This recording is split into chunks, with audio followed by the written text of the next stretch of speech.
karena isi saldonya itu ya lumayan untuk hidup 1 tahun ya. Hop out the motherfucking Porsche on.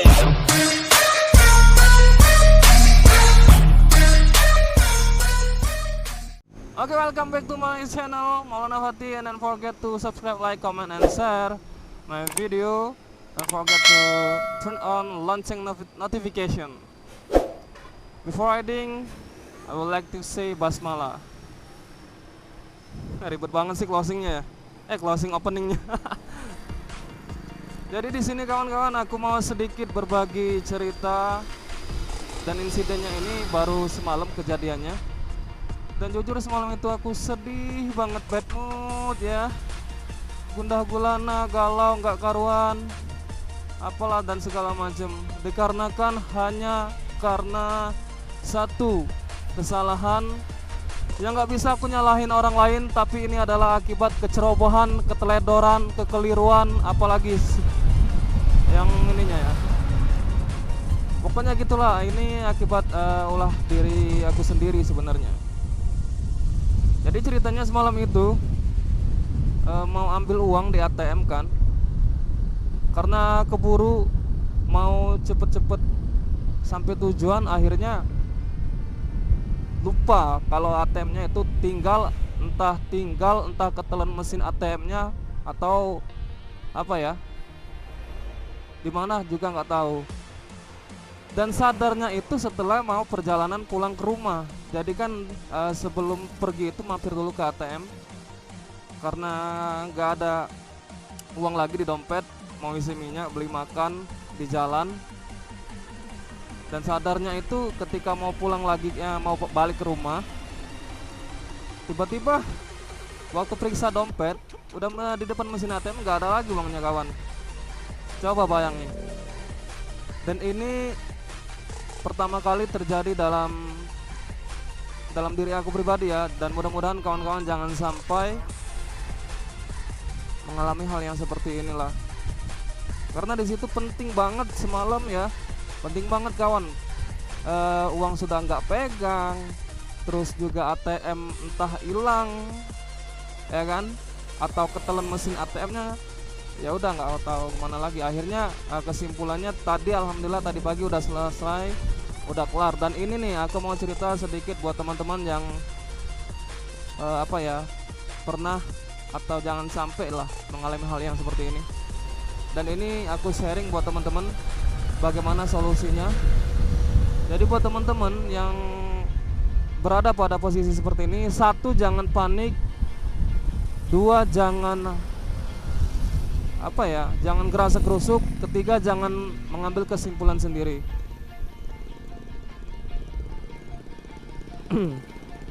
Agak gelap ya, udah malam kita pulang kerja.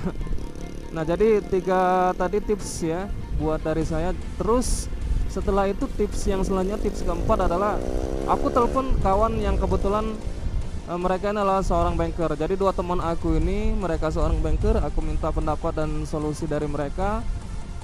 Dua-duanya menyarankan untuk aku buat surat pernyataan kehilangan dari pihak kepolisian di kantor polisi terdekat ya, karena hilangnya itu nggak jauh dari rumah dan sesuai kecamatan juga. Jadi buat kawan-kawan yang hilang ya, pastikan dulu hilangnya itu di daerah mana, di kecamatan apa. Kalau sudah tahu kecamatannya, barulah kita lapor ke kantor polsek ya, polsek setempat. Jangan hilangnya di wilayah A, lapornya di polsek B, nggak bakal diterima karena nggak sesuai wilayah teritorial kantor polisi tersebut. Itu ya, bukan hanya hilang ATM ya, hilang apalah, mungkin KTP lah tercecer atau yang lainnya. Dan mudah-mudahan jangan sampai hal ini terjadi kawan-kawan. Oke, tips yang keempat tadi aku minta solusi dari kawan-kawan juga yang dari kawan juga yang mereka seorang banker. Dan kesimpulannya di sini, sebelumnya saya terima kasih ya udah memberi solusi untuk 2 orang teman saya tadi yang mereka seorang banker, yang aku nggak bisa sebutin satu persatu namanya karena menjaga kode etik jurnalistik. Apaan sih? Nggak penting banget ya. Tapi di sini mohon maaf kawan, aku punya prinsip bahwasanya kenapa mesti aku harus langsung ke kantor polisi kalau misalkan di bank sendiri itu bisa diselesaikan di satu tempat. Kalau aku sih punya prinsip kayak gitu.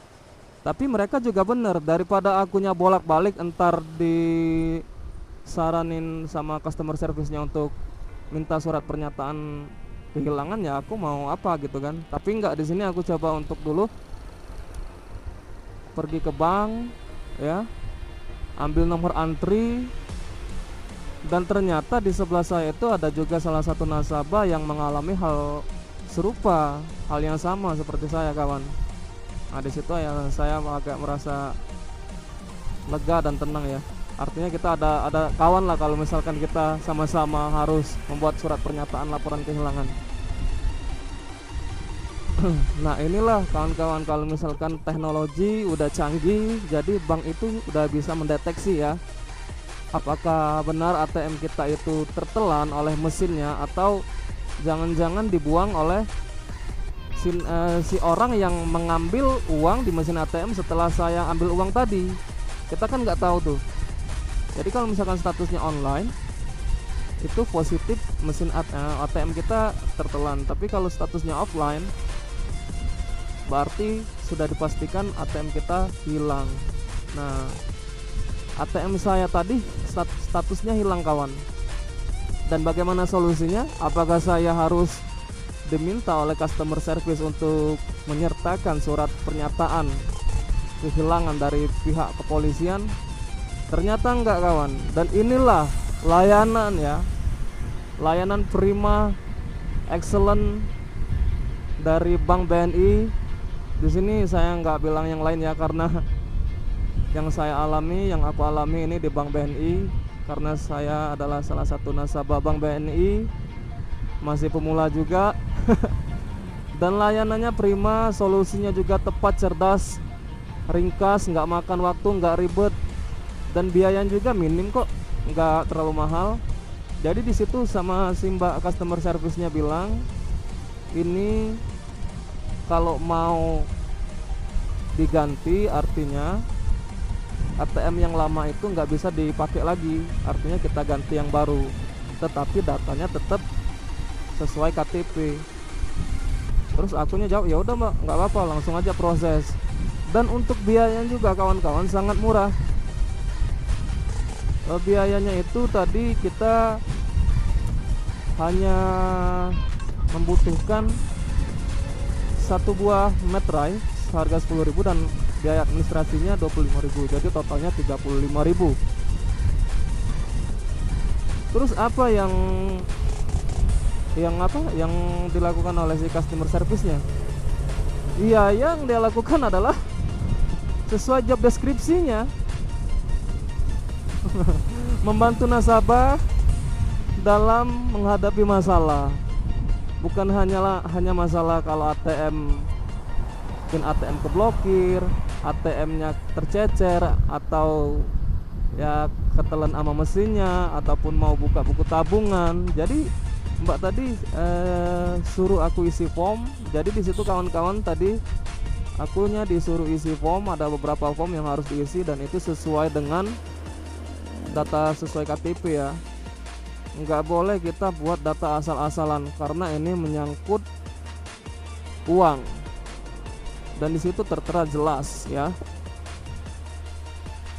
Nah, jadi kawan-kawan, mudah-mudahan jangan sampai lah kalian itu mengalami hal yang serupa seperti aku ya.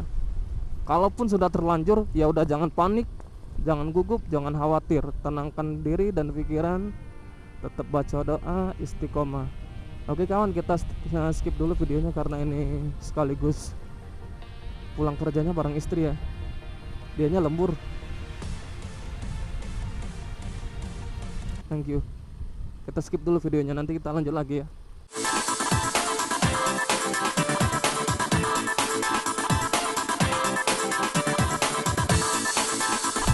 Topik kita tadi pembahasannya sampai kemana tadi?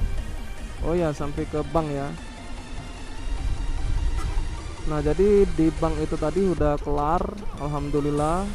Saldonya juga nggak berkurang, walaupun ATM-nya baru ya. Aku pikir wajar lah kalau misalkan untuk ganti kartu itu dengan seharga gitu, ya wajar lah, nggak apa-apa. Yang penting isi saldonya, bro. Karena isi saldonya itu ya lumayan untuk hidup 1 tahun ya. Tapi bohong. Oh iya ya. Tadi lihat tutup enggak? Kenapa? Di sana bisa enggak transfer ini? Tutup ya. Ya udah kawan, mungkin kita lanjut besok lagi ya untuk transfer tunainya ke kalian-kalian yang udah bantu support channel ini makin berkembang. Nanti kita pilihnya random ya, nanti kita pilihnya random buat kawan-kawan yang udah komen, kita bakal transfer. Silahkan kirimkan via rekeningnya. Tapi tunggu subscribe saya, sudah lebih dari 1.000 dan 4.000 jam tayang. Oke.